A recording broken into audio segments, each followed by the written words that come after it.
Bonsoir. Bonsoir. Donc nous sommes ravis ce soir d'accueillir Jean-Florence. Alors Jean-Florence est un collègue belge qui a une double casquette, à la fois homme de théâtre, puisqu'il a longtemps travaillé à l'université, mais aussi il a dirigé une revue de théâtre, et il est également psychanalyste, et il a écrit un ouvrage incontournable, entre autres, il y en a d'autres, mais celui-ci nous intéresse particulièrement, qui s'appelle donc Art et thérapie, avec un sous-titre tout à fait bienvenu, Liaison dangereuse. Donc c'est un ouvrage que je conseille pour toutes les personnes qui s'intéressent à ces rapports entre art et thérapie. Et donc nous avons un compagnonnage assez long avec Jean-Florence, et c'est avec un immense plaisir que nous l'accueillons ce soir. Et je vais lui passer la parole immédiatement pour que nous ne perdions pas de temps. Bien, bonsoir, je remercie Jean-Michel de l'accueil qu'il m'a fait. C'est un plaisir pour moi de chaque fois relancer notre dialogue sur ces questions. Je vais vous parler du jeu théâtral. Et comme sous-titre, pour quelle métamorphose? Alors en prologue, je donne plutôt la parole au poète. Ça donne le ton d'un propos qui mettra le psychologique ou le psychanalytique sous l'autorité du poétique. La première phrase de cet exergue nous est très familière.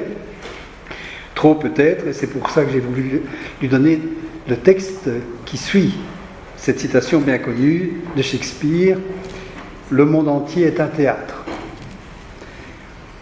où tous, les hommes et les femmes, sont de simples acteurs.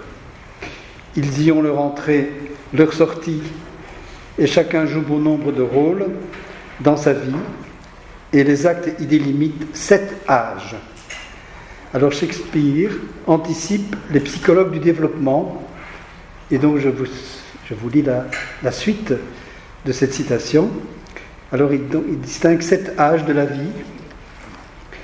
D'abord le nourrisson, qui vagit et vomit dans les bras d'une nounou, puis l'écolier géniard, face luisante le matin, cartable au dos, qui se traîne, lent comme l'escargot, jusqu'à l'école.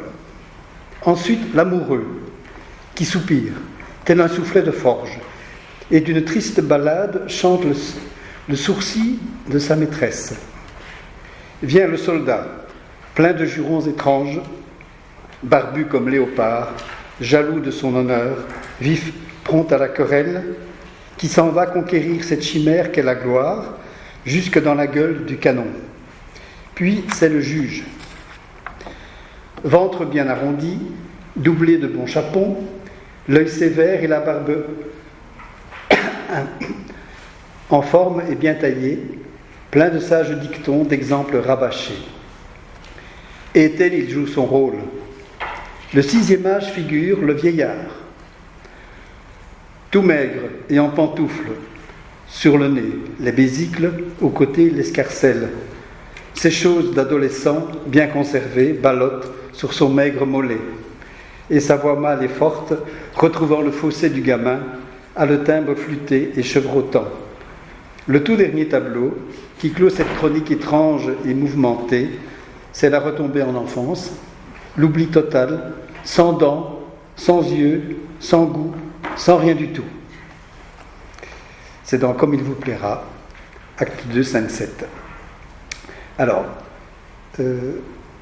c'est évidemment une version douce, amère de métamorphose, et de ces métamorphoses que nous pourrions connaître nous-mêmes, mais nous avons peut-être d'autres ambitions que celles décrites dans ces 7 étapes de la vie. Alors, les sources de ma réflexion, qui est traduite dans mon livre que Jean-Michel a cité, donc Art et thérapie, liaison dangereuse, je vais mettre l'accent sur l'appui que je prends dans l'expérience théâtrale et sa spécificité. Je dois tout de suite vous dire que je n'ai pas joué au théâtre sauf quand j'étais enfant et adolescent, que je suis de théâtre parce que je suis dans le public et que le théâtre sans public n'existe pas. Donc je me sens important en tant que public. Mais j'ai également en effet été professeur au centre d'études théâtrales de l'université de Louvain et j'ai eu le bonheur d'y rencontrer des étudiants qui étaient déjà formés au théâtre et qui pouvaient à ce titre-là passer directement en deuxième cycle. Voilà. Il n'y avait pas de premier cycle, il suffisait d'avoir une expérience théâtrale sérieuse pour entrer dans le deuxième cycle. C'était très original dans l'université. Alors, en évoquant cette expérience, j'ai pu voir de plus près, en parlant et en encadrant ces étudiants, sur les pouvoirs du jeu théâtral, sur les effets qu'on peut en attendre dans la pratique à médiation artistique. Ces effets, peut-on l'espérer, seraient précisément de métamorphose. Après, je pourrais revenir, pour conclure et dans le débat, à la question des rapports à penser entre poétique et psychanalyse sur cette question des médiations thérapeutiques.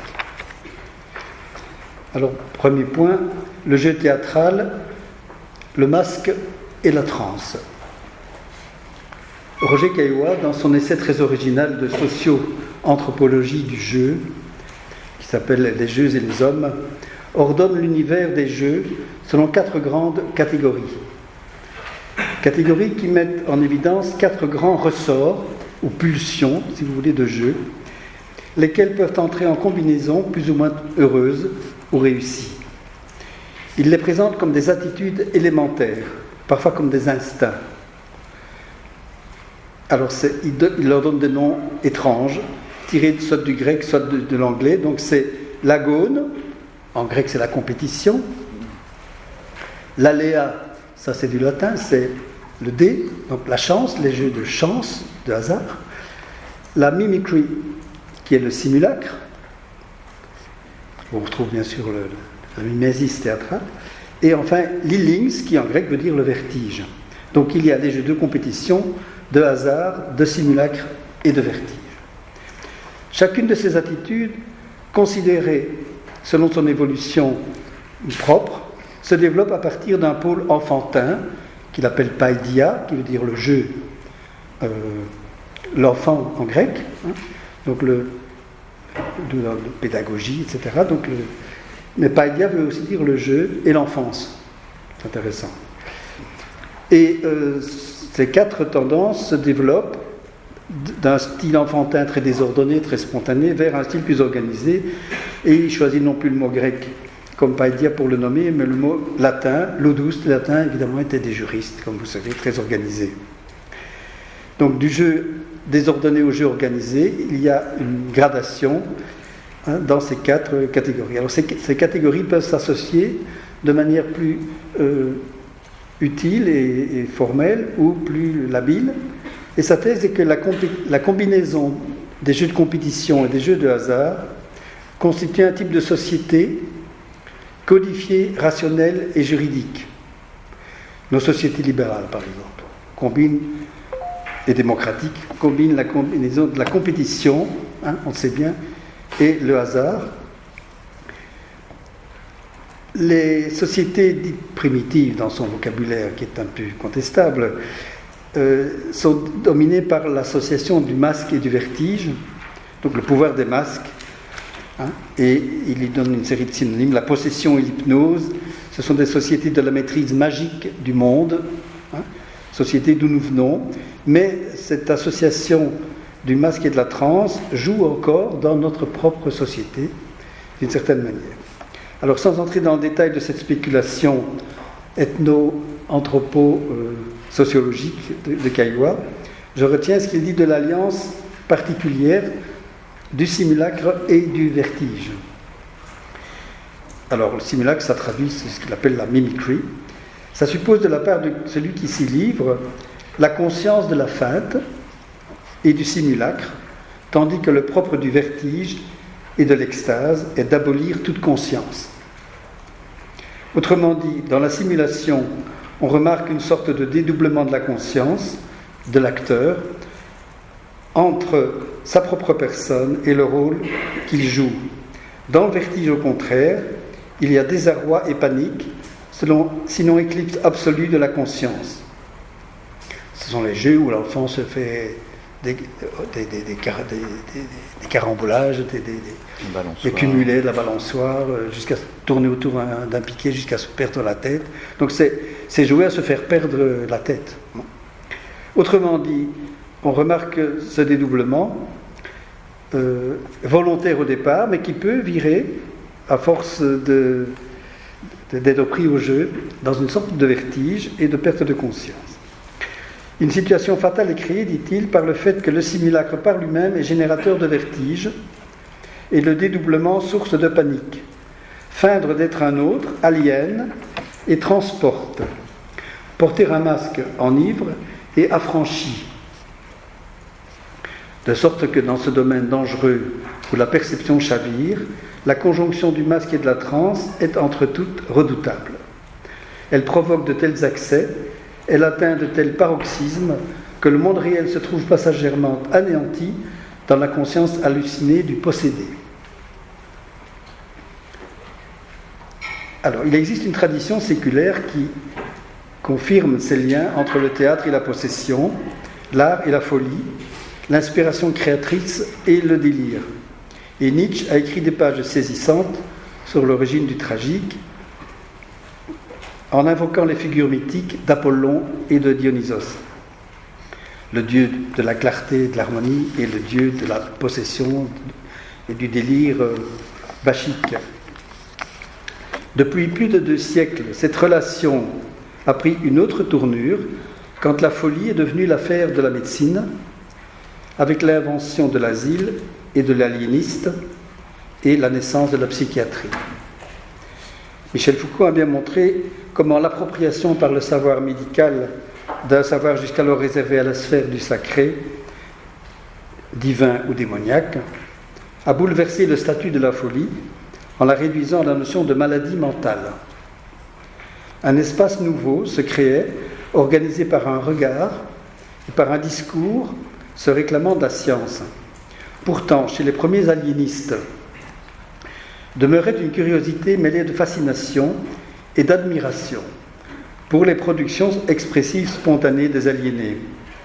Les œuvres, qu'elles soient des dessins, des peintures, des modelages faits avec des bouts de pain, ou des jeux avec des graviers, n'importe, ou des collages, ces œuvres, tantôt naïves, tantôt plus élaborées, révélaient un étonnant pouvoir de symbolisation qui a fasciné ces aliénistes. La question était de savoir quel statut donner à ces productions singulières. Statut de signe ou de symptôme, à ajouter au tableau des signes connus des diverses entités morbides dûment répertoriées. Statut de témoin subsidiaire pour confirmer un diagnostic ou accéder à des replis inaperçus de la personnalité. Ou bien statut de traitement spontané, autonome, d'expression sauvage d'une indicible douleur. Toutes ces attitudes, des plus objectivantes aux plus fascinées, ont été prises à l'égard de ces productions des malades. Nous devons au psychiatre, artiste et psychothérapeute Hans Prinzhorn de l'université de Heidelberg et de l'Institut psychiatrique de Heidelberg, dans son ouvrage qui commentait une collection très variée d'œuvres qu'il avait collectionnées dans l'Europe tout entière, Bildnerei der Geisteskranken, donc production imagée des malades de l'esprit, traduite en français par expression de la folie, oui, le déplacement. Donc nous devons à ce Prinzhorn d'avoir résolument posé la valeur proprement formelle, c'est-à-dire artistique, esthétique ou poétique, de ces productions. Très important, il tournait ainsi le dos à l'usage instrumental, psychodiagnostique ou interprétatif, et donc réducteur de ces créations. Et il nous léguait cette maxime: il faut, pour parler des œuvres, quelles qu'elles soient, un langage qui leur soit homogène. et non un langage qui les parasite et prétend devenir leur clé, comme le langage de la psychologie ou de la psychopathologie. Mais je vais m'en tenir à cette forme de création particulière du jeu théâtral et à la manière dont il a trouvé un certain rapport avec la médecine de l'âme. Au moment où naissait l'asile en France, dans le contexte bouleversé de la Révolution, le marquis de Sade, emprisonné à l'hospice de Charenton depuis avril 1803, s'était vu chargé d'animer dans cet hospice une troupe de théâtre constituée des aliénés, ses co-détenus, pour les occuper utilement. Il réalisa cette tâche à la demande du directeur de cet hospice. Le chroniqueur raconte que ce directeur, M. de Coulmiers, devait avoir beaucoup d'obligations à M. de Sade parce qu'il regardait la comédie comme un moyen curatif de l'aliénation d'esprit et se trouvait heureux d'avoir en son hospice un homme capable de former à la scène les aliénés qu'il voulait guérir par ce genre de remède. Mais, comme l'on sait, le théâtre est foncièrement une chose politique et il fallut à M. de Coulmiers résister au préfet de police du Bois qui considérait M. de Sade comme un malade souffrant d'une démence libertine, une catégorie psychopathologique intéressante, donc souffrant d'une démence libertine, qui avait corrompu la morale publique par ses écrits impies et scandaleux et par tant de crimes. Rappelez-vous la fin de la philosophie dans le boudoir, français encore un effort pour être républicain. Monsieur de Coulmiers résista à la volonté de ce préfet d'enfermer le marquis à la forteresse de Ham, et celui-ci finit ses jours dans le même hospice de Charenton en 1814, après avoir été théâtrothérapeute. Or, lorsque les aliénés se produisirent devant un public de citoyens venus au spectacle de cette création, parce que M. de Coulmiers a fait venir des gens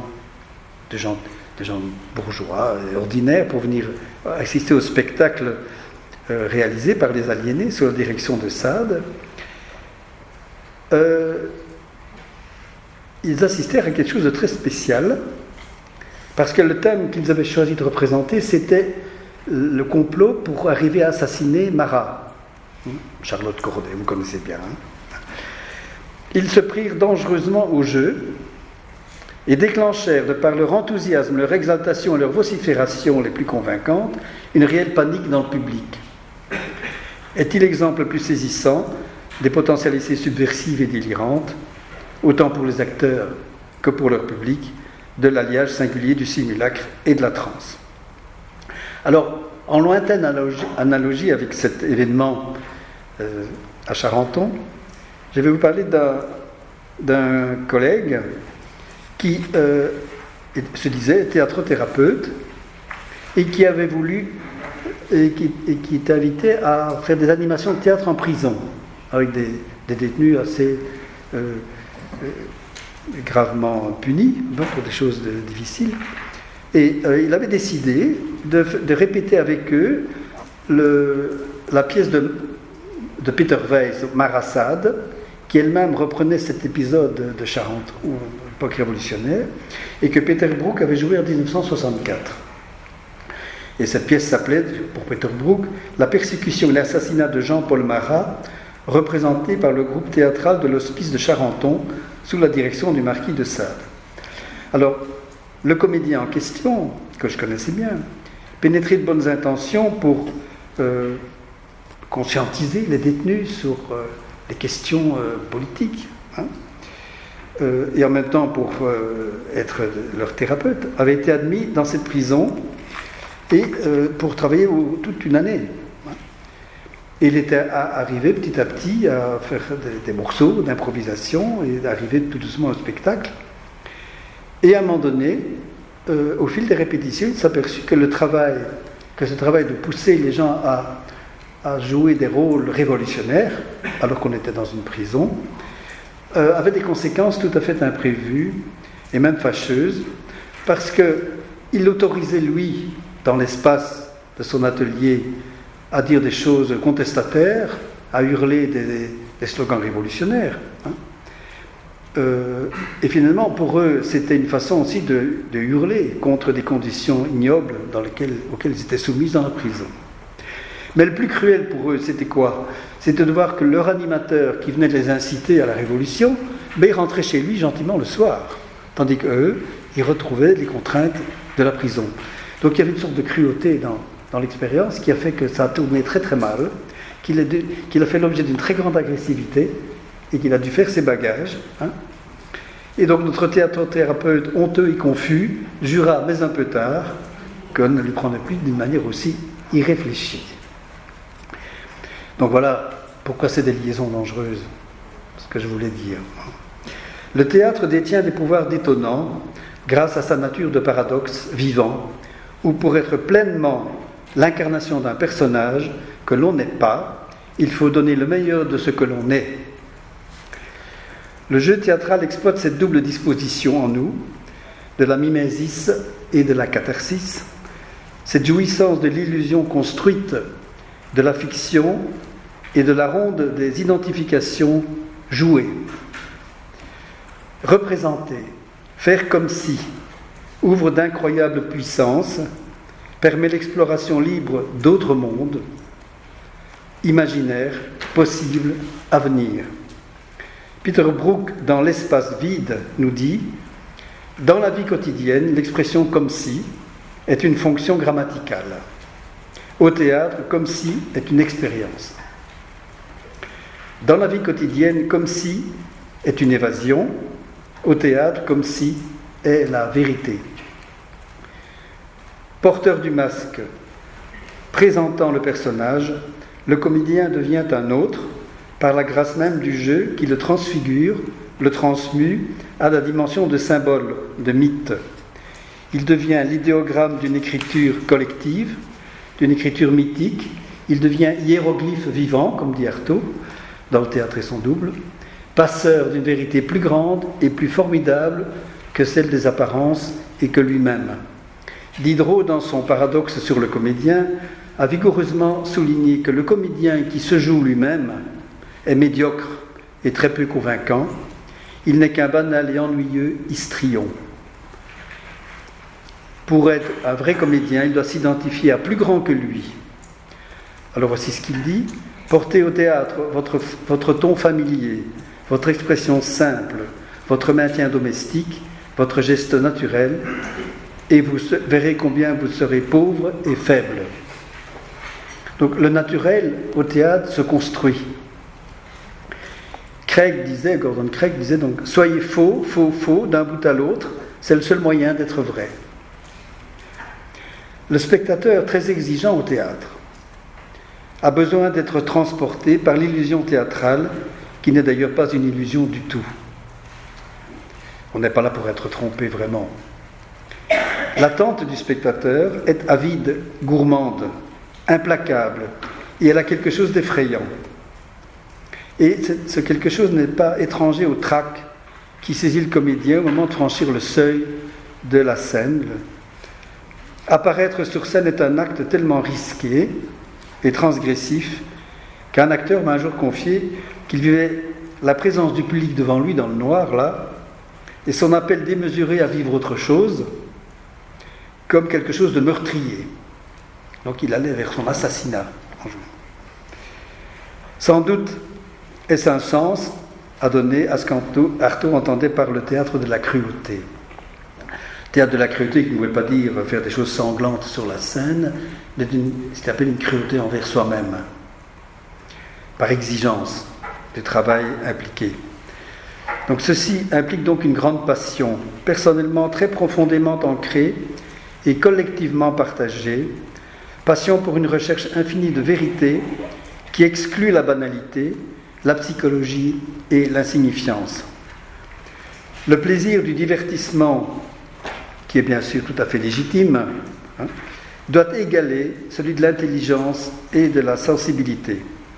Bertolt Brecht, dans L'achat du cuivre et dans le petit organon pour le théâtre, nous dit bien que le théâtre doit divertir, certes, mais il doit absolument produire un effet de Verfremdung. Ça a été traduit par distanciation. Mais Verfremden, c'est rendre quelque chose qui est habituel de le rendre étrange. C'est ça que ça veut dire en allemand. Distancier, c'est d'accord, mais ce n'est pas tout à fait la nuance à poser. Donc le but du théâtre, c'est que les choses ordinaires, les choses de la vie doivent devenir insolites, étonnantes, questionnables et donc transformables. Tout de même, Brecht était marxiste. Donc il s'agit de faire réfléchir en plus de divertir. Et pour faire réfléchir, il faut saisir, il faut conduire à du nouveau, de l'inattendu, de l'insolite, fremd, d'étrange. C'est une très grande ambition. Alors, après avoir évoqué donc, le jeu théâtral, quels effets thérapeutiques peut-on en attendre? Et d'abord, qu'est-ce qu'on veut dire par effet thérapeutique? Alors, j'ai participé quelques années dans un groupe qui s'appelait Intervalle et qui réunissait des artistes dont certains étaient animateurs d'ateliers d'expression et des psychothérapeutes, psychanalystes et psychiatres. Ce dialogue avait pour ambition de mettre en évidence les analogies et les différences entre le processus créateur qu'on sollicite dans les ateliers d'expression et le processus thérapeutique qui est sollicité dans une analyse, dans un traitement, dans une cure. Revenant sur la découverte freudienne, pour essayer de trouver quand Freud a commencé, donc dans le mouvement incoatif de sa découverte, dans toutes les promesses des commencements de la psychanalyse, qu'est-ce que Freud a mis en place? Eh bien, je relève deux notions qui peuvent, à condition d'être rigoureusement critiques, établir quelques ponts entre les pratiques thérapeutiques et les pratiques artistiques. Et j'en isole deux, bien connus, donc c'est la catharsis que j'ai déjà évoquée tout à l'heure et la symbolisation qui sont à articuler avec ce que nous connaissons aussi comme sublimation. Je ne vais pas entrer dans la sublimation aujourd'hui, encore que nous y sommes, du fait même que nous parlons. Le fréquent appel de Freud à la pensée grecque, notamment au tragique et à Aristote dans son œuvre, dégage l'intérêt de la notion de catharsis. Alors catharsis érige de toute une histoire, puisque c'est à la fois une notion religieuse, une notion médicale, donc une purge, et c'est pris métaphoriquement par Aristote pour désigner un effet attendu dans la présentation d'une tragédie.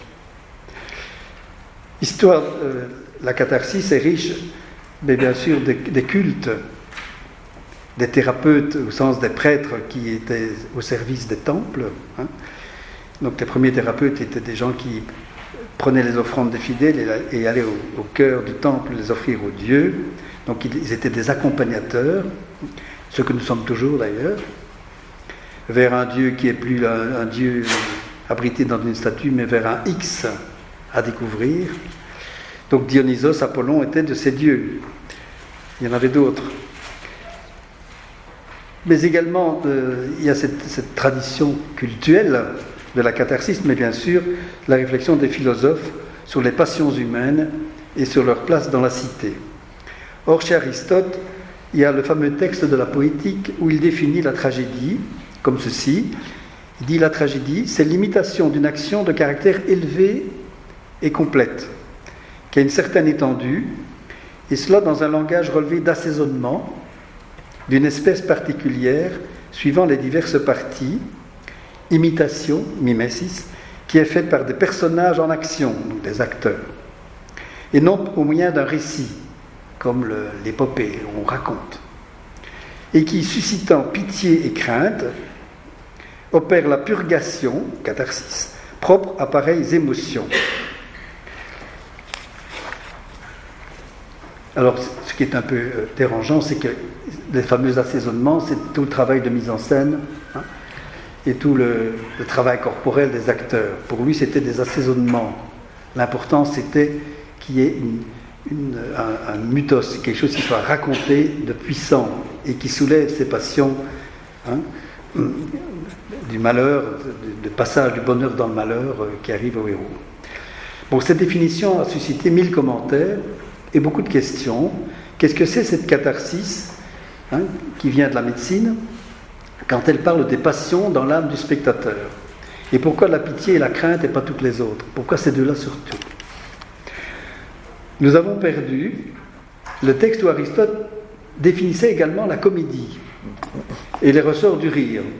Et il paraît qu'au Moyen-Âge, on a fait disparaître cette partie, et Umberto Eco, dans Le nom de la rose, que je vous recommande, explique à sa façon comment il pense qu'on a dérobé à l'usage des fidèles ce qui pouvait faire rire. La religion ne peut pas faire rire. Pour en rester à Freud, disciple de Breuer, l'effet de la représentation par des acteurs devient un repère essentiel à la théorie de l'identification, qui lui permettra de reconnaître un processus essentiel de l'inconscient. Donc l'identification, donc cette puissance que nous avons de nous prendre aux traits d'un autre, de nous transformer sans le savoir dans les traits d'un autre, que nous élisons inconsciemment pour des raisons obscures, et bien ce processus de l'identification est responsable de nos rêves, de la formation de symptômes hystériques, de phobies, mais aussi des œuvres d'art, de toutes nos fantaisies, des mots d'esprit, et finalement, d'œuvre en œuvre, des grandes tragédies. Ce processus psychique est très complexe d'identification, et il se joue bien sûr au théâtre d'une manière incroyable, puisqu'il est à la fois initié volontairement par des acteurs, qui jouent à être un autre, mais qui doit induire chez le public les puissances de rêve d'être autre. Et ce public auquel il s'adresse, c'est chaque individu en lui-même, mais c'est aussi un collectif, c'est une communauté psychique. Et Freud, dans le mot d'esprit, les rapports avec l'inconscient, a bien montré comment les déplacements de langage, les jeux de langage, souvent d'ailleurs accompagnés d'un jeu scénique, quand on raconte une blague d'une bonne façon, eh bien, ont le pouvoir, ces jeux de langage, de produire un effet de communauté psychique momentanée, et qui se traduit par le rire. Quand vous riez ensemble d'une même blague, à des humoristes, eh bien vous créez momentanément une communauté psychique qui est saisie par une identification. Alors elle est éphémère, elle passe, mais il y en a qui peuvent utiliser ce ressort de la parole théâtralisée, dramatisée, pour produire des effets collectifs bien plus puissants, n'est-ce pas? Une église, une armée et bien d'autres choses. Freud n'a pas, cependant, quand il évoque la catharsis avec Breuer, donc la catharsis, c'est le fait de susciter dans une séance sous hypnose le souvenir de scènes traumatiques qui, lorsqu'elles sont évoquées, produisent au moment même l'affect qui n'a pas pu être purgé, disons, exprimé au moment du trauma. Et donc, la catharsis sous hypnose est la possibilité donc de jouer la passion, de la vivre, et donc de débarrasser la personne de ce symptôme qui était simplement le monument érigé en mémoire de cet affect qui n'avait pas pu se décharger. Réminiscence, dit Breuer. Alors Aristote a parlé d'une autre catharsis, c'est la catharsis que produit la musique dans son traité sur la politique. La politique, c'est un livre qu'il a écrit à l'usage des gouvernants, et vous savez qu'il a été le précepteur d'Alexandre le Grand. Et il y a tout un chapitre important sur la musique dans la cité. Quelle musique le gouvernant peut-il autoriser dans la cité? Pourquoi? Parce que la musique a des pouvoirs extraordinaires et que les instruments de musique produisent des effets que le responsable de la cité doit avoir en main d'une certaine façon. Et alors il décrit les musiques vicieuses, alanguies ou trop excitées qui pourraient déranger la jeunesse. Donc il donne de bons conseils sur l'usage de la musique dans la cité. Et vous savez que la musique se passe de représentation, se passe de mots, elle se passe de scénarios. Elle touche de façon directe et irrésistible l'âme de l'auditeur à travers son corps. Et la perméabilité à la musique fait de celle-ci le remède homéopathique, à tous les sentiments, à toutes les passions, de tristesse, de fatigue, de colère, de joie, qu'elle peut calmer et adoucir, ou bien exalter, amplifier, du seul fait qu'elle se déverse et qu'elle exerce son influence directe. On ne peut pas résister à la musique. Alain Didier a de très belles pages sur ce pouvoir de la musique. Et notre collègue ici, bien sûr, qui y a consacré beaucoup de temps, notamment à la voix et au chant. C'est, au fond, la musique est la forme la plus accessible et la plus populaire de la catharsis. C'est le soulagement, dit Aristote, accompagnant de plaisir. Donc la musique soulage, après une journée de travail, par exemple, elle soulage, elle est accompagnée de plaisir, et elle a l'avantage d'être populaire, c'est-à-dire qu'elle ne s'adresse pas comme la tragédie à l'élite de l'élite. Pas n'importe qui pouvait aller assister à la tragédie, en Grèce, à Athènes par exemple. Mais ici, les femmes, les enfants, les vieillards, tout le monde peuvent être sensibles à la musique et pouvoir en profiter. Donc c'est la forme de catharsis la mieux répandue. Mais il est évident qu'au théâtre, il y a une catharsis de cet ordre-là, puisque la voix résonne au théâtre, et c'est extrêmement important, et que les corps parlent au corps, les corps de l'acteur parlent au corps du public, et la vocalisation des choses, la parole a cette puissance de parcourir tous les registres, jusqu'à au registre de la signification, du sens. Mais avant d'y arriver, elle a ému sur d'autres dimensions. Donc il y a une dimension musicale du théâtre. Pas seulement parce que le théâtre, aujourd'hui, fait aussi, enfin du temps de Molière aussi, emploie le chant et du temps des Grecs, le chant et toute une série de modulations, mais parce que la voix de l'acteur est musique, est puissance de métamorphose. La catharsis vocale peut engendrer, peut posséder, sans contenu représentatif précis, et sans non plus faire appel à des représentations basses, comme dans la comédie, ou nobles, comme dans la tragédie.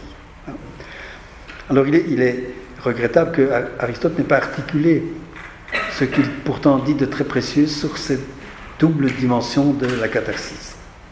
Et Freud non plus, qui se disait pas très musicien. Alors, la complexité de l'apprentissage du métier de comédien est très grande, très exigeante, et Artaud l'a appelé justement, soucieux du théâtre du corps, un athlétisme affectif. Alors, il y a un deuxième, à côté de la catharsis, comme ressort de transformation dans la thérapie et dans l'acte créateur, il y a la symbolisation, qui est aussi un thème que j'ai poursuivi dans toute l'œuvre de Freud. Et cette symbolisation, c'est bien sûr ce que nous tentons de proposer dans le cadre d'une analyse. Symboliser, c'est traduire, c'est porter à la parole, mais à la parole dite et accueillie, avec sérieux et avec respect, c'est accueillir quelque chose qui jusque-là n'avait pas été dit. Ou si ça avait été dit beaucoup de fois, ça n'avait pas été entendu, et entendu du sujet lui-même. Et donc, symboliser, c'est toujours c'est une sorte d'action à double effet. Symboliser transforme le monde, mais transforme celui qui symbolise. En symbolisant, je me transforme. Comme disait Marx, pour ce qui est du travail, quand l'homme travaille, il travaille à lui-même. Mais on pourrait le dire de la symbolisation. Donc c'est un terme clé, pour moi très utile, pour penser les processus qu'on met en route, qu'on sollicite dans des ateliers d'expression artistique et dans une cure analytique.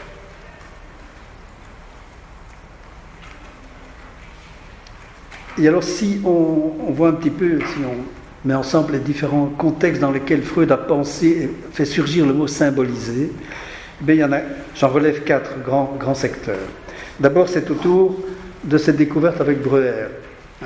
Symboliser, c'est ce que fait à l'insu du sujet le symptôme. Le symptôme symbolise. Mais pour que le symptôme symbolise, il faut que quelqu'un pense qu'il y a une puissance symbolique qui s'y joue. Et Umberto Eco disait très bien que la symbolisation, ça suppose une attitude à l'égard du symbole. C'est qu'on est prêt à le recueillir comme tel. Sinon ça ne parle pas. Donc l'analyste est quelqu'un qui fait confiance à l'univers, qui a foi dans ce que le symbole va pouvoir apporter. Le symptôme hystérique, dit Freud, après Breuer, est mémoire active, Erinnerung, qui veut aussi dire littéralement passage à l'intérieur. Hein. Et justement, le travail de Breuer et de Freud, c'était sous hypnose de faire passer à l'extérieur ce qui était Erinnerung, intériorisation. Mais déjà dire qu'un symptôme est une mémoire qui peut être ressuscitée, c'est avoir une toute autre attitude à l'égard du symptôme que l'attitude psychiatrique ou médicale. Hein. Le symptôme est quelque chose à éradiquer. C'est gênant, il faut le supprimer. Hein. Alors que pour l'analyste, le symptôme, il est riche d'une mémoire inconnue de lui-même et du sujet aussi. Donc, Freud découvre le pouvoir de symboliser qui est en l'homme à travers d'abord quelque chose de pathologique, d'une souffrance qui est la fabrication du symptôme hystérique. Et puis, il parle de symbolisation dans le rêve. Le rêve est un acteur de symbolisation, un faiseur de symbolisation. Pourquoi ? Parce qu'il est figuration. Il figure, il est monstration, il est présentation, il est Darstellung, c'est-à-dire mise en scène. Le rêve est un metteur en scène. Hein. Et il est metteur en scène aussi à notre insu, indépendamment de notre volonté. Nous sommes tous des metteurs en scène qui nous ignorons dans le rêve. Donc là aussi, c'est inconscient. Donc Freud découvre d'abord la symbolisation comme processus inconscient.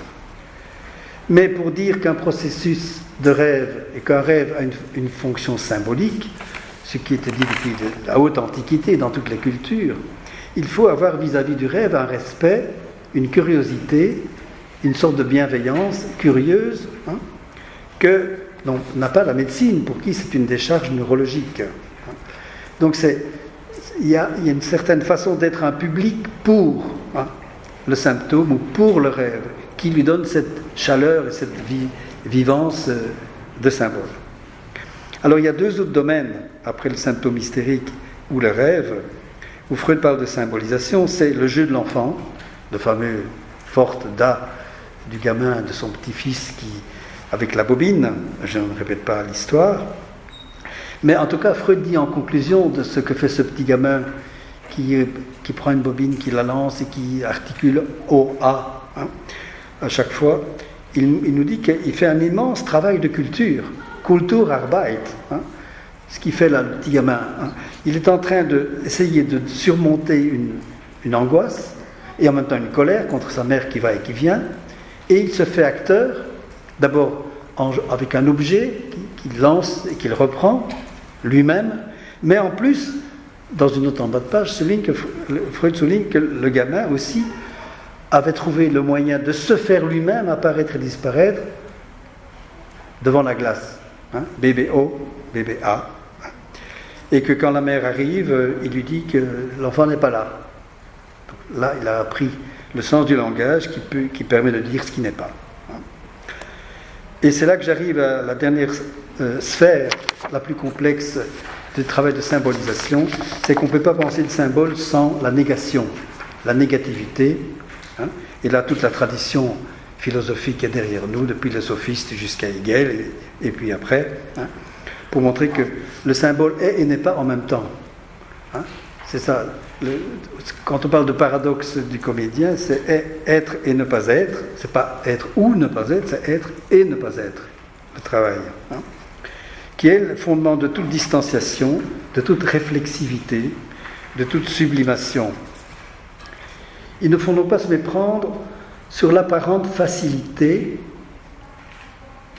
chez les bons acteurs, du jeu théâtral. Ceux qui se sont rompus au jeu de l'improvisation savent à quel point produire quelque chose de théâtral est le fruit d'un travail, d'une ascèse. symboliser activement. Ce n'est pas donner libre cours à une expressivité spontanée qui révèle très vite d'ailleurs des stéréotypes, des clichés et la plus grande banalité. Et donc c'est ce paradoxe que être spontané, c'est quelque chose qui se conquiert. Le naturel théâtral n'est pas être nature brute. Quelqu'un qui est de nature brute d'ailleurs et qui joue comme ça, il ennuie, il lasse, pour ne pas dire plus. Alors contrairement à ce psychiatre qui est exaspéré par les attitudes excessives et l'incontinence émotionnelle d'une hystérique, lui disait, au lieu de faire votre cinéma ici dans les couloirs, allez faire ça à l'atelier de théâtre. Allez vous défouler à l'atelier théâtral. Là, il avait mal compris ce que c'était qu'un atelier théâtral. Parce qu'il y avait de la méprise et du mépris, et pour la personne, et pour le théâtre. Ce n'est pas un lieu de défoulement. Artaud s'insurge contre la psychologie au théâtre, contre le théâtre qui raconte de la psychologie. Celle-ci, c'est quoi? Et quand on est professeur de psychologie, on devrait faire attention à ce qu'on fait. Pour Artaud, la psychologie, c'est le discours qui ramène l'inconnu au connu, qui pense détenir un savoir quasi divinatoire sur les causes et les conséquences. Au rebours d'un théâtre psychologique qui nous expliquerait les personnalités, Artaud veut que le théâtre soit métaphysique, au sens le plus puissant du mot. C'est-à-dire qu'il arrache la parole et le geste à leur piétinement et à leur ordinaire. Il s'agit bien de créer des fantômes homériques, comme disait Diderot, donc quelque chose de beaucoup plus grand que soi, et de conduire par le geste et la parole intensément investis à ce vers quoi ils font signe, l'ineffable, l'invisible, le métaphysique. Ce qui est l'objet du symbolisme, c'est quelque chose d'ineffable. Et c'est pour ça qu'il faut toujours et toujours des symboles. On n'en a jamais fini, c'est inépuisable. Alors pour conclure, qu'est-ce qu'introduire le jeu théâtral dans un milieu de soins? Dans une institution pédagogique, dans une prison, dans un hôpital, dans un hospice pour personnes âgées? Qu'est-ce qu'on fait quand on introduit le théâtre? Eh bien, on ouvre un espace inouï de liberté. Et ça peut être difficile, et ça peut être extrêmement conflictuel, même si au départ on trouve ça très très bien. Pourquoi? Parce que souvent les responsables d'une institution trouvent que ça met un peu de vie de faire venir des artistes à l'intérieur de l'institution, mais souvent ils leur imposent des contraintes et des choses. Par exemple, ils veulent savoir si les gens font des progrès. Ils demandent aux artistes de participer aux réunions d'équipe de cas pour apporter leur contribution à la connaissance des cas. Ce qu'un artiste en principe ne fait pas, pour moi ne doit absolument pas faire. Mais voilà, donc souvent on est repris par l'idée que ça doit participer à l'amélioration générale, à l'amélioration des gens. Or le théâtre ne peut pas vouloir cela, le bien-être. On ne sait pas ce qu'il peut produire. C'est donc un acte foncièrement éthique et politique d'introduire quelque part le jeu théâtral. Et j'ai pris l'exemple de ce collègue théâtre-thérapeute qui, dans cette prison, qui ne s'est pas rendu compte de ce qu'il faisait en introduisant le jeu. C'est une bombe, en fait. Ça ne peut pas être sans conséquence, ni sur les personnes impliquées dans l'atelier, ni sur l'ensemble de l'institution. Et souvent, avant de venir comme artiste, animer des ateliers, quels qu'ils soient, il faut bien s'informer sur le champ de liberté qu'on aura. Si ce qui se passe dans la séance restera secret, jusqu'où, ce qu'on fera des œuvres, etc. Et s'il s'agit de théâtre, si on en restera à une improvisation interne, ou si on le jouera devant un public, et puis quel public. Donc ce sont toutes des questions extrêmement importantes et qui sont politiques. Donc ça existe une grande prudence et un respect aiguisé des contraintes institutionnelles d'abord, c'est-à-dire des censures des peurs du changement et du questionnement, qui ne sont pas tout de suite affichées, parce que souvent c'est de l'enthousiasme. La créativité, c'est magnifique. Hein. Mais c'est quoi la créativité? Pour Nietzsche, c'est aussi de la destruction. Il n'y a pas de création, de travail thérapeutique sans angoisse, sans résistance, sans peur de l'inconnu. L'artiste qui intervient par la médiation de sa discipline apparaît toujours comme quelque peu unheimlich, hein, inquiétant, étrange. C'est en faisant pourtant confiance au processus du travail artistique lui-même, cathartique, symbolisant, et à tout l'engagement du corps, de l'âme et de l'esprit, qu'un effet bienfaisant, effet de soin, de mieux-être, avec comme compagne l'angoisse acceptée et reconnue, peut être pensable. Cet effet ne peut être ni voulu, ni recherché, ni programmé comme tel. C'est, comme disait Freud, de la guérison, un Nebengewinn, c'est-à-dire un petit bénéfice sur le côté, mais qu'on ne peut pas programmer. Et comme Lacan l'a dit, c'est un bénéfice de surcroît. Alors, un gain accessoire, Nebengewinn, sur le côté. Je conclus par un témoignage qui convient bien à ce que j'ai essayé de vous dire, que le théâtre est une affaire de métamorphose. À l'issue d'une représentation théâtrale de fin d'année, dans un lycée, c'est-à-dire le lycée français à Bruxelles, des parents furibonds étaient venus apostropher l'animateur de l'atelier, le prof de théâtre, qui avait animé pendant toute l'année la classe d'élèves, et qui avait recommandé à leur fils d'assister à ce théâtre parce qu'il était trop timide et tout. Ça va lui faire du bien à l'ado de faire du théâtre. Et ils étaient venus apostropher l'animateur en disant « Mais pourquoi notre fils ne jouait-il pas dans la pièce dans laquelle il nous disait qu'il jouait, qu'il allait régulièrement en répétition? Pourquoi vous ne l'avez pas fait jouer ?» Alors l'animateur se dit « Mais madame, monsieur, votre fils, il jouait le rôle principal dans la pièce. » Donc ils n'avaient pas reconnu leur fils jouer. Voilà un effet de métamorphose intéressant. Merci de votre attention.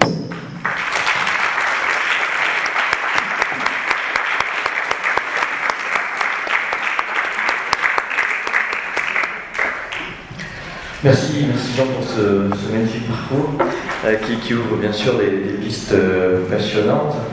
Alors, si tu me le permets, je vais tirer un fil parmi tout ce que tu as apporté. C'est la question de la symbolisation qui me paraît intéressante.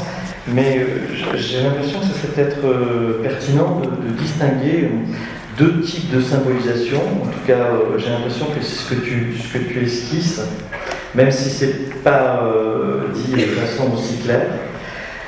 C'est l'idée, par exemple, que tu amènes avec la question de la distanciation que tu traduis par étrangérification, par exemple. Oui. Voilà. Donc, ça, je ne connaissais pas cette traduction-là. Je trouve ça extrêmement intéressant. Et c'est pas distancier, mais c'est rendre insolite, étrange. Voilà. C'est ça. Donc retrouver la dimension de l'unheimlich d'une certaine manière. Oui. Voilà.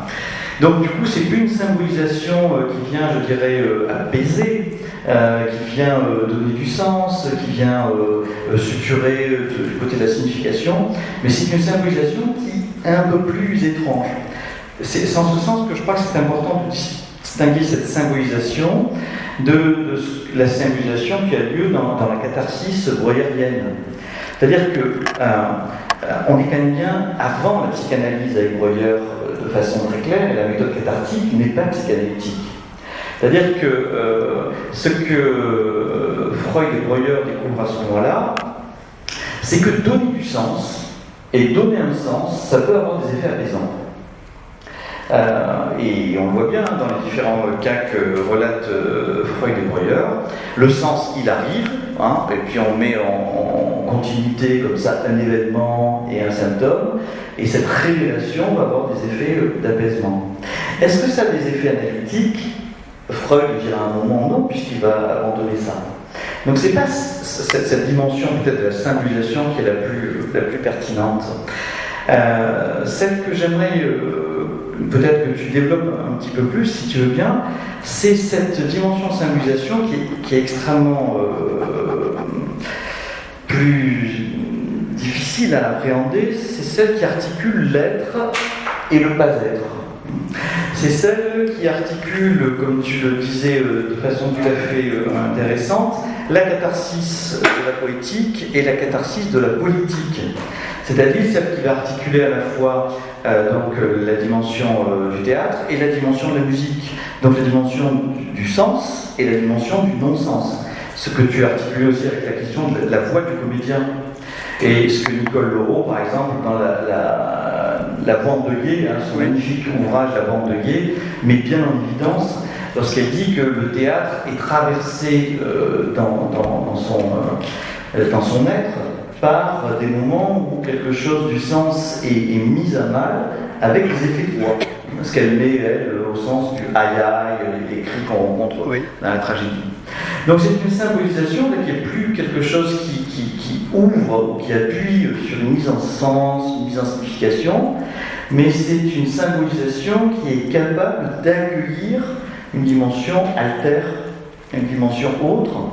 Et c'est peut-être ça aussi, au-delà de la signification, au-delà du sens, au-delà des effets apaisants de la métamorphose continue par le sens, qu'il y a aussi des effets thérapeutiques, c'est-à-dire cet accueil de l'altérité, de quelque chose d'inconnu, qui me paraît être un niveau de symbolisation qui est très différent de celui de la catharsis breuilienne. Est-ce que tu pourrais un petit peu développer cette question-là? Elle est en effet tout à fait cruciale, parce que symboliser souvent, de manière très plate, on va mettre des mots là-dessus. Ouais. Vous connaissez tous cette expression, comme si les mots avaient le fin mot, étaient le fin mot de le faire, et surtout si c'est en langage psy. Comme s'il y avait une sorte de pouvoir particulier, conceptuel. Évidemment, souvent ça tue ce qui est en train de se passer. Donc, ce que j'ai voulu dire, c'est que la symbolisation, elle a deux niveaux. Il y a une symbolisation complètement inconsciente. Nous symbolisons sans le vouloir, en produisant un symptôme ou un rêve. Il y a la symbolisation qui est volontaire jusqu'à un certain point, c'est quand nous avons envie de raconter une blague à un groupe, mais il y a quelque chose qui ne marche ou ne marche pas, et qui est un consentement des autres à se laisser pénétrer d'une certaine façon par cette blague. Et ça, c'est quelque chose qui est indépendant de la volonté, mais c'est quelque chose on fait confiance dans quelque chose, on lance quelque chose. Et c'est cette idée de lancer quelque chose sans savoir ce que ça va être, qui est le feu du symbole, si on peut dire. C'est-à-dire cette puissance symbolisante. Et c'est pour ça que je passe beaucoup de pages dans le livre à cette notion de Gestaltung. Ça fait un peu vilain mot, Gestaltung, pas pour les Allemands, mais c'est cette mise en forme continue. C'est pas Gestalt. Gestalt, c'est une structure qu'on a appris, nous, en la psychologie de la forme. Tous les psychologues sont passés par là. Mais la Gestaltung, c'est ce mouvement rythmique, permanent de renouvellement des formes. Et qui pour c'est Brisson qui a employé ça pour dire de quoi il s'agissait dans les œuvres de ces aliénés. Ils mettent en forme quelque chose, mais ils ne mettent pas un sens. En tout cas pas un. C'est celui qui écoute pour lequel ça prend sens. Mais s'il le traduit dans des mots, ce ne sera pas tout à fait ça. Comme les gens qui font des commentaires sur des tableaux, dans des expos, c'est un sens. L'important pour l'analyse, c'est de produire cet espace étrange où ce qui est trop connu par la personne qui est ses plaintes, ses répétitions, ses impossibilités de changer quelque chose, c'est la faute à un tel, c'est introduire dans l'analyse cette dimension de devenir étrange, de trouver ça étrange, de se plaindre autant, de voir à quel point on est étranger à soi-même. Il y a de l'altérité, certes, mais il y a de l'altération permanente. Donc, symboliser, c'est pas conclure par un mot. C'est un très très gros malentendu. tu as tout à fait raison. Hein. Que la musique soit symbolisante, c'est infini. Parce qu'à chaque fois qu'elle se fait entendre, et ben voilà, il y a quelque chose qu'elle met en route. Donc c'est le rythme, c'est le mouvement, mais dans cette possibilité, un symbole, il a une face matérielle. Il faut quelque chose de physique. La musique, c'est éminemment physique. La peinture, c'est physique. Le jeu théâtral, c'est physique, du corps. Et le corps est autre chose que ce qu'il est. C'est ça le oui et le non en même temps. Il est et il n'est pas. Et c'est ce pouvoir d'actionner ce est et ne pas qui est le pouvoir symbolisant. Alors comment créer cet espace symbolique partagé, puisque le symbolique pour Lacan, c'est ce qui rend le partage humain possible. Hein. C'est le langage comme espace, hein, où chacun a une place et personne n'est le propriétaire, justement. Il n'y a pas de propriétaire d'une conversation. Hein. Mais une conversation réussie, c'est celle où ce pouvoir symbolisant a joué.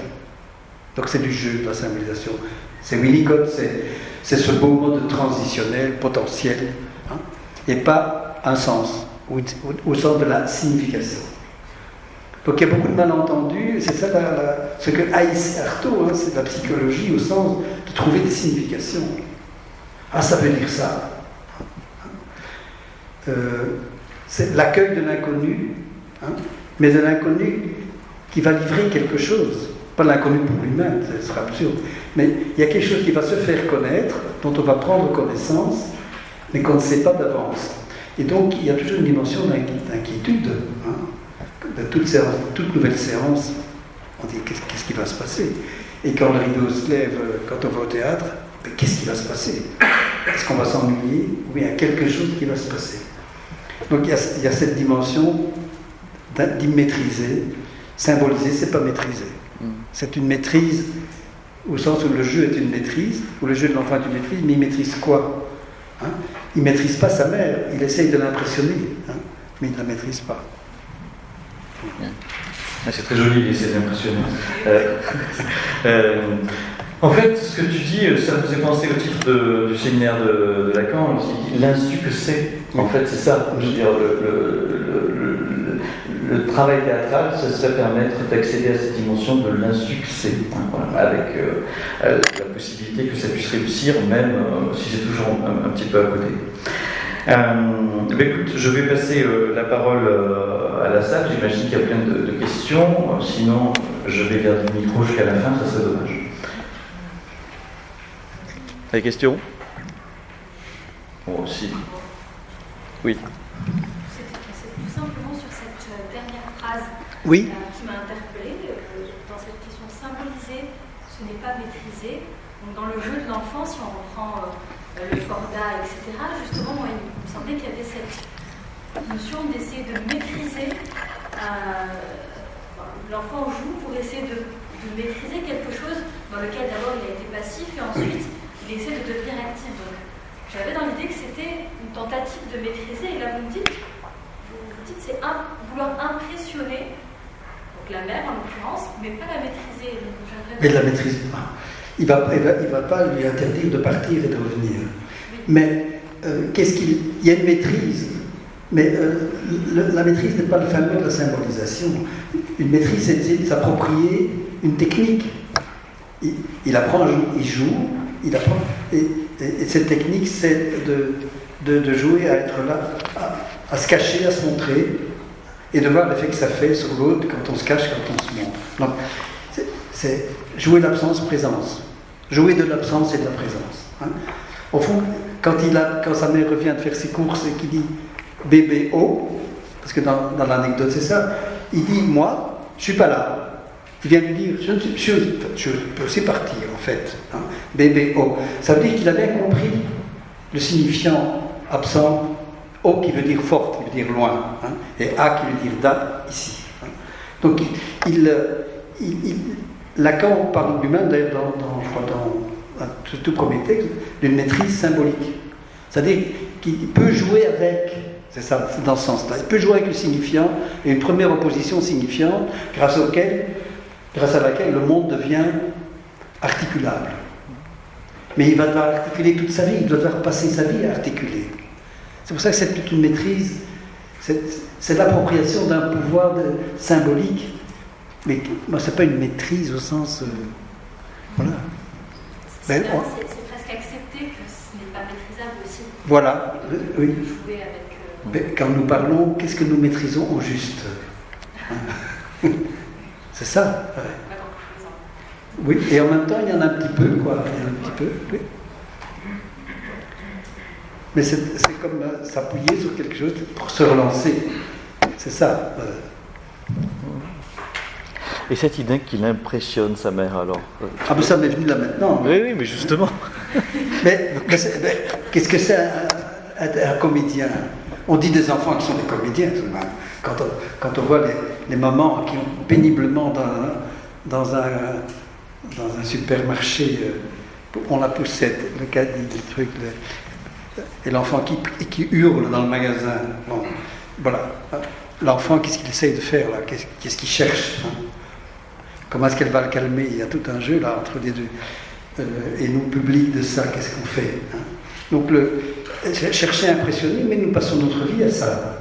Hein? Solliciter chez l'autre un regard, une attention, une écoute. Hein? Et il y en a qui vont jusqu'aux symptômes gravissimes pour cette raison-là, pour impressionner. Hein?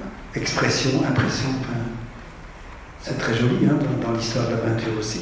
Donc l'impression, Eindruck, Ausdruck, c'est ces beaux mots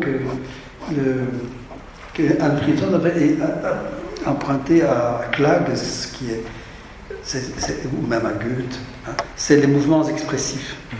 Que l'expression, c'est du mouvement, que mon corps est pris d'un mouvement et il le transfère à l'autre. Et l'autre ne peut pas résister au mouvement. Il est dedans, il le mime sans même le savoir. Et à partir de là, il pige ou pas quelque chose, ou il résiste.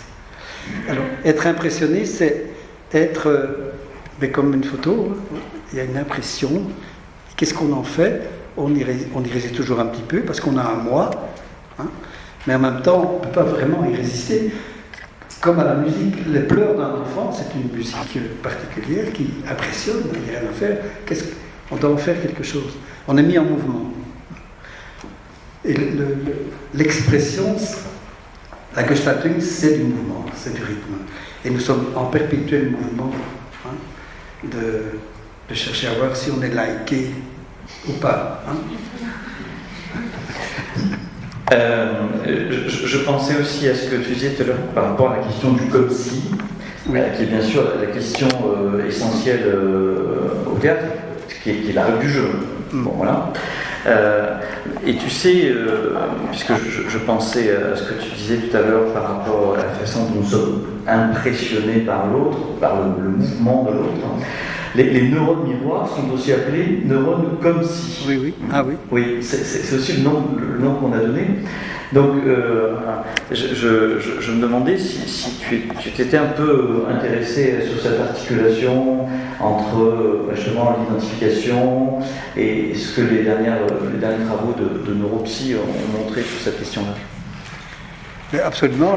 Quand j'ai vu cette histoire des neurones miroirs, je me dis mais tout est déjà écrit dans le monde d'esprit et ses rapports avec l'inconscient. C'est-à-dire, quand Freud parle du comique, il dit qu'il y a en nous, évidemment il ne dit pas en termes de neurologue, il est neurologue, il y a en nous verstehen wollen. Donc c'est à vouloir comprendre. Mais qu'est-ce que c'est ce vouloir comprendre?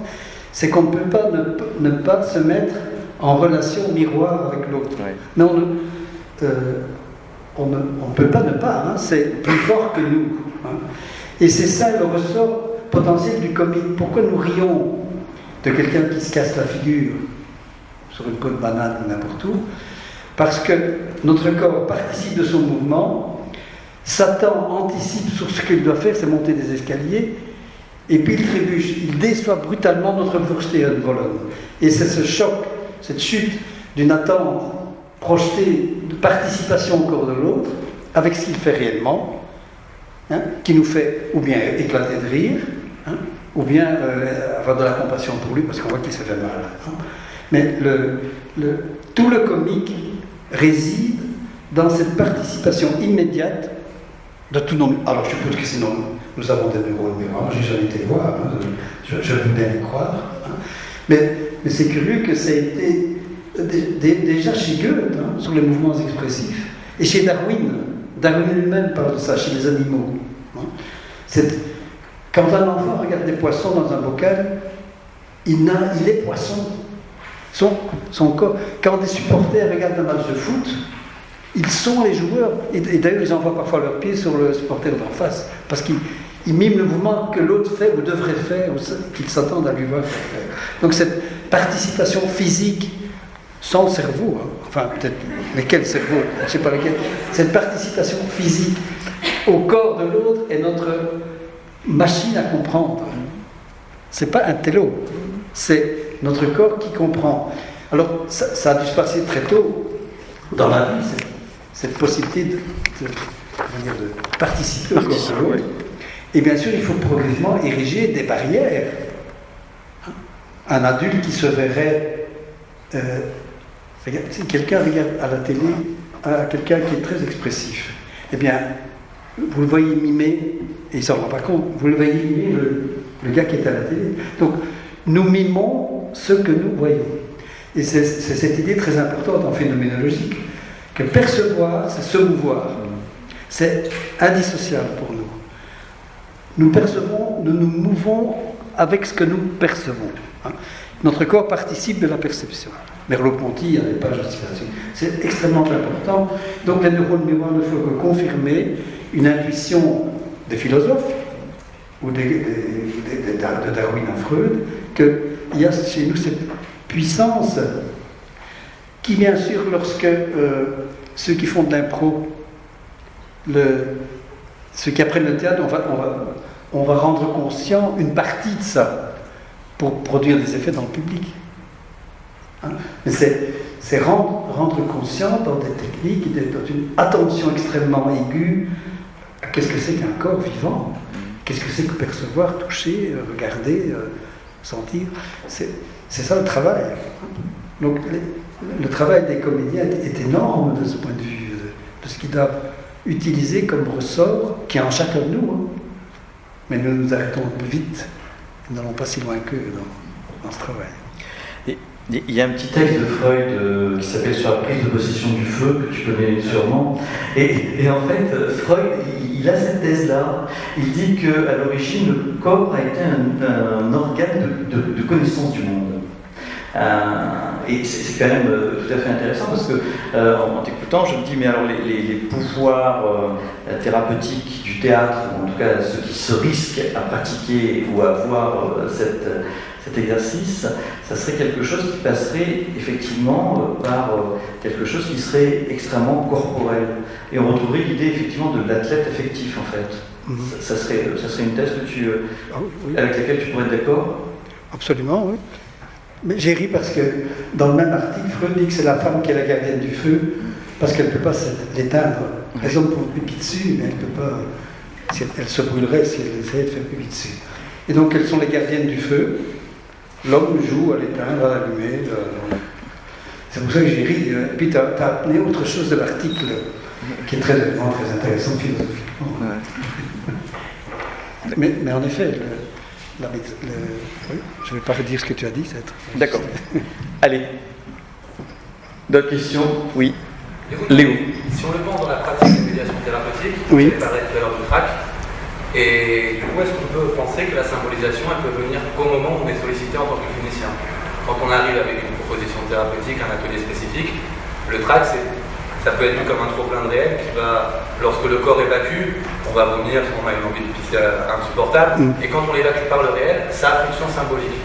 Donc finalement, on peut symboliser sans jamais faire appel au symbolique, et est-ce qu'on peut penser que d'abord le clinicien devrait se mettre de côté et laisser le théâtre agir ?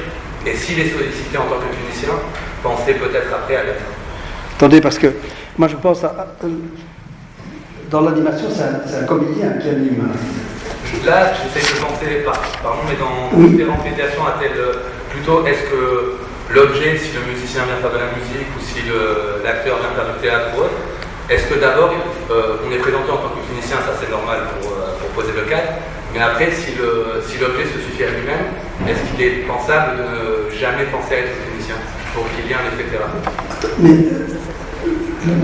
Mais la conception que j'ai toujours défendue, c'est que les artistes participent de la fonction de soins, donc clinique, mais ne sont pas les cliniciens des gens qu'ils animent.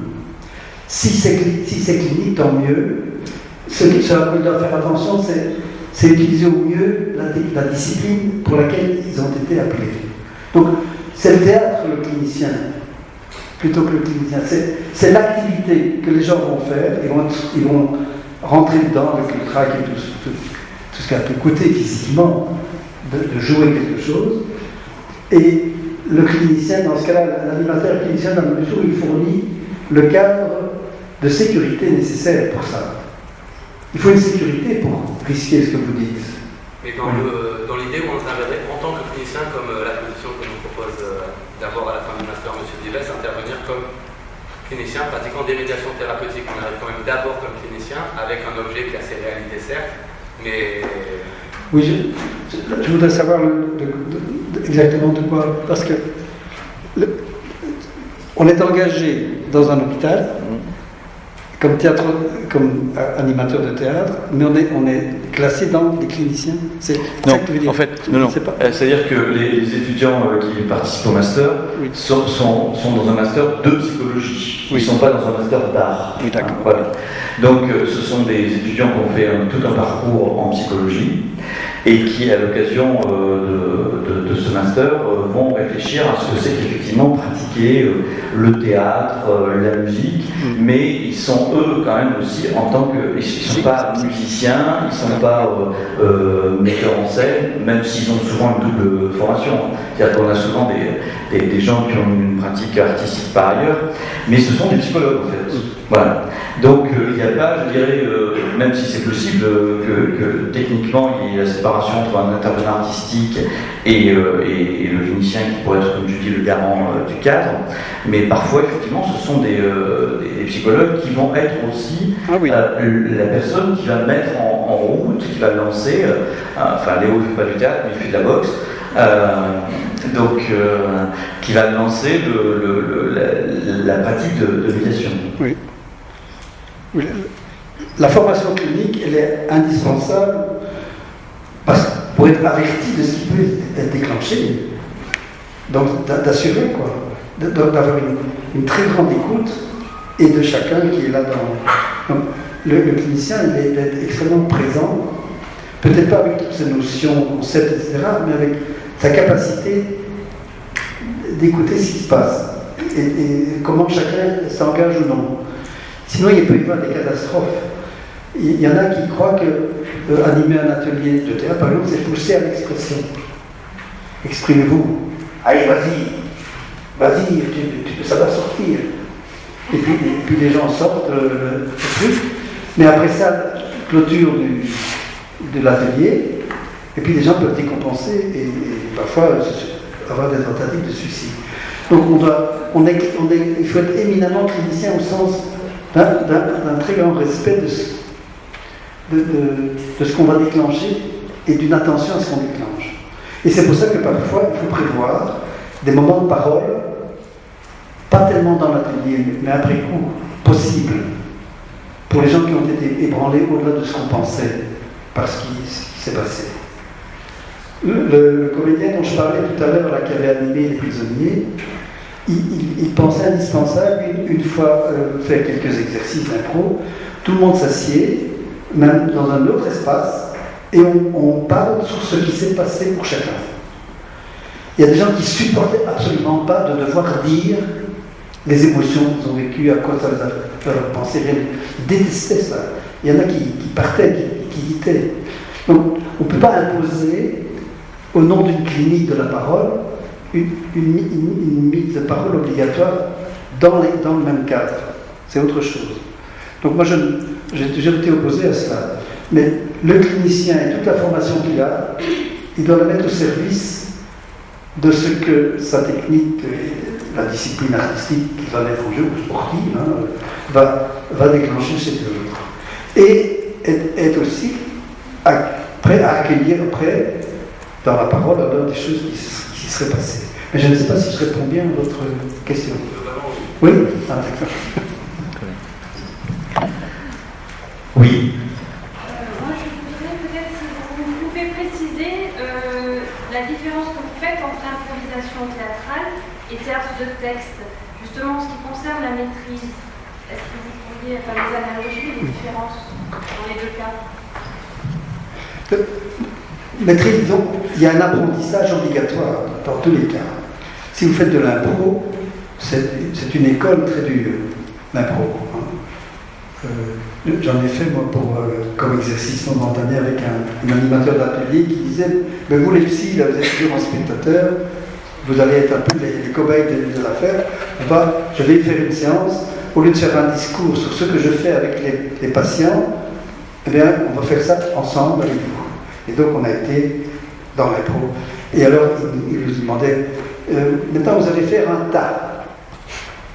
On était une dizaine. Faites un tas. Donc, on a dû se mettre les uns sur les autres. Bon, on était un peu gênés de ce contact physique immédiat. Voilà, il fallait improviser un tas. Et alors, il nous disait mais votre tas, il ressemble à rien. C'est à rien théâtral, ça. C'est pas du théâtre. Ça ressemble à rien. Donc, on a cherché à faire un tas. Bon. On venait de rien, là, enfin, de tout, c'était impossible. Donc, on avait peut-être des idées sur ce que c'est qu'un tas, mais il fallait tenir compte des autres. C'est-à-dire, le moment, le kairos en grec, le moment d'être saisi, et il faut être capable de capter, et en plus ensemble, dans cette impro, ce que chacun apporte, ce que chacun invente, et tout de suite le coordonner. Donc, c'est une haute exigence de maîtrise, au sens d'apprendre les uns des autres. Moi, j'ai rien contre le mot maîtrise, mais c'est ce côté définitif d'une maîtrise. Non, il y a un exercice d'un exercice. Alors, de même, pour apprendre un texte, moi je suis admiratif des comédiens qui vous apprennent des textes comme ça. Et maintenant qu'il n'y a plus de souffleurs, je ne sais pas comment ils font. Il y a peut-être encore des souffleurs, des copains qui vous aident à rattraper des répliques, mais tout de même, j'y arriverai pas.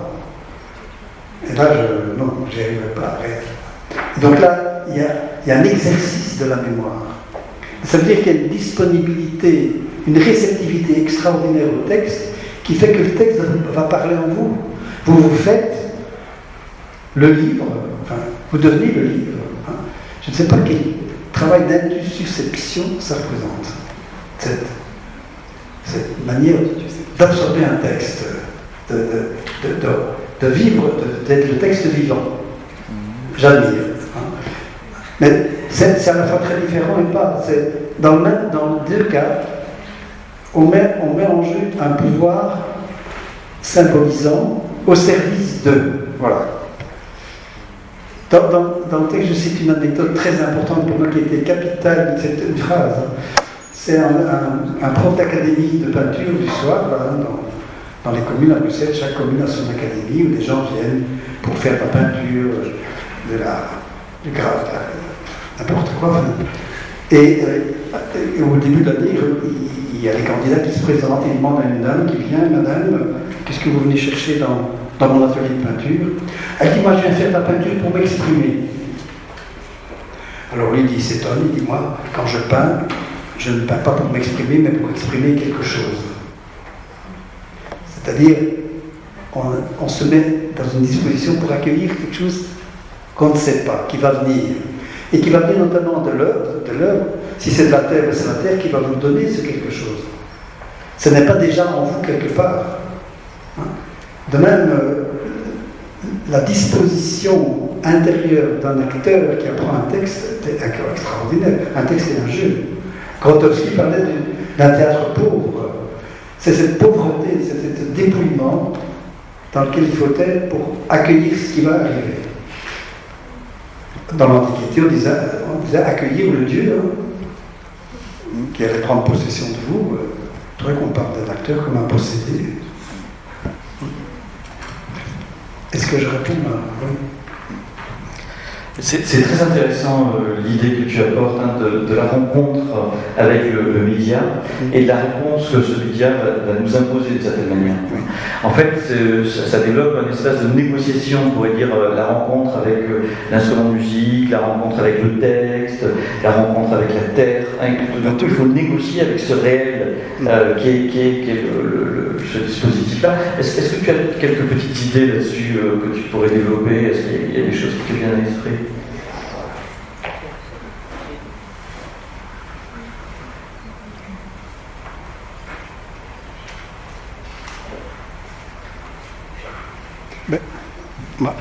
J'ai moi-même essayé de faire un peu de terre, de sculpture, et j'ai bien vu que ce qui se mettait progressivement, qui arrivait dans les mains, n'était pas du tout ce qu'on pouvait concevoir. Quand j'étais à l'école, on disait avec Boileau, ce qui se conçoit bien s'énonce clairement, des mots pour le dire avec des aimants. Donc comme si on avait d'abord la représentation, et puis si c'est bien conçu, on peut alors exprimer, dire. Alors je crois que, je sais pas, Boileau c'est l'époque classique, cartésienne, tout ça. Mais je pense que c'était drôlement à côté de la question. Parce que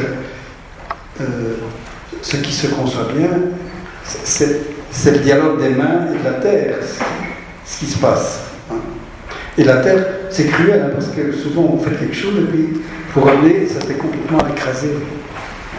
Ou bien ça a séché trop vite. Vous avez oublié de mettre le tissu humide et c'est fichu, quoi. Ou bien vous le mettez au four, tout explose. Après des heures, la beurre. Bon, pour moi, ça vient de là, dans ce que je dis, du dialogue entre le corps, la main, la terre puis les autres qui sont là, dans un silence d'une intensité extraordinaire, 2 heures de silence total, tellement il y avait une absorption de chacun par la terre, inouïe, et extrêmement fatigant après, on est très fatigué. Même si on n'avait pas produit grand-chose. Donc on ne sait pas ce qui va se passer, c'est un peu ça l'idée. Et que comment prendre au sérieux cette réalité-là, qu'on ne sait pas ce qui va se passer. On fait des années d'analyse, tout ce qu'on veut, et de supervision, pour arriver à cette chose toute simple, accueillir ce qui va arriver. Mais dans la meilleure disposition, avec une foi profonde dans la puissance symbolisante qui va peut-être agir. C'est un peu ça de quoi je parle. Oui, absolument. Et c'est pour ça que les animateurs d'ateliers sont extrêmement intéressants. C'est pour ça qu'ils ont dû y passer. Pour faire peindre, il faut, par exemple, l'animateur de l'atelier de peinture, il s'appelait Carlos, je ne sais pas, il venait d'Amérique du Sud, il anime un atelier depuis des années au Club Antonin Artaud à Bruxelles. Et il disait, il y a quelqu'un qui dessinait vraiment très très bien avec un crayon sur sa page, et il s'appliquait. Mais chaque séance, il venait faire la même chose. Je me suis dit, mais le pauvre. Alors il dit, écoute, je vais te donner du fusain et une feuille d'1 mètre sur 1 mètre. Et tu y vas. Alors, pendant tout un temps, le gars était complètement effrayé. Et puis il a découvert qu'il pouvait tracer une ligne, qu'il pouvait avec ses mains étaler le grain du fusain, il pouvait faire du clair-obscur. Et puis il a pu utiliser toute la surface. Et on voyait, dit-il, le Carlos en question, on voyait le corps du gars changer. Du fait qu'il avait changé la dimension du papier pour dessiner. Donc c'est là l'intérêt qu'il soit un artiste qui a utilisé des cartons, des papiers de toutes sortes, des crayons, des gouaches, tout, pendant des années, et qui, sur le moment, on voit le gars qui est dans la répétition. Et très habile, il impressionnait beaucoup les autres parce qu'il dessinait bien. Mais il n'y avait rien de surgissant, il n'y avait rien de neuf dans ce qu'il faisait. Et on vient à un atelier pour aller vers du neuf. Et bien là, il y était, il avait trouvé. Gestaltung. Oui, Gestaltung, comme tu dis. Très bien. Très bien. Encore une question, on a dépassé l'heure, mais on refuse de ta présence. Donc, si une question.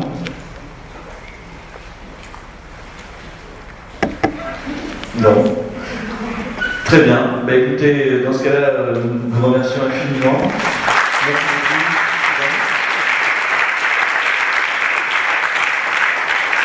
Il reste un exemplaire de l'art-thérapie. S'il y en a quelqu'un qui le veut, d'accord, très bien, il est pour vous.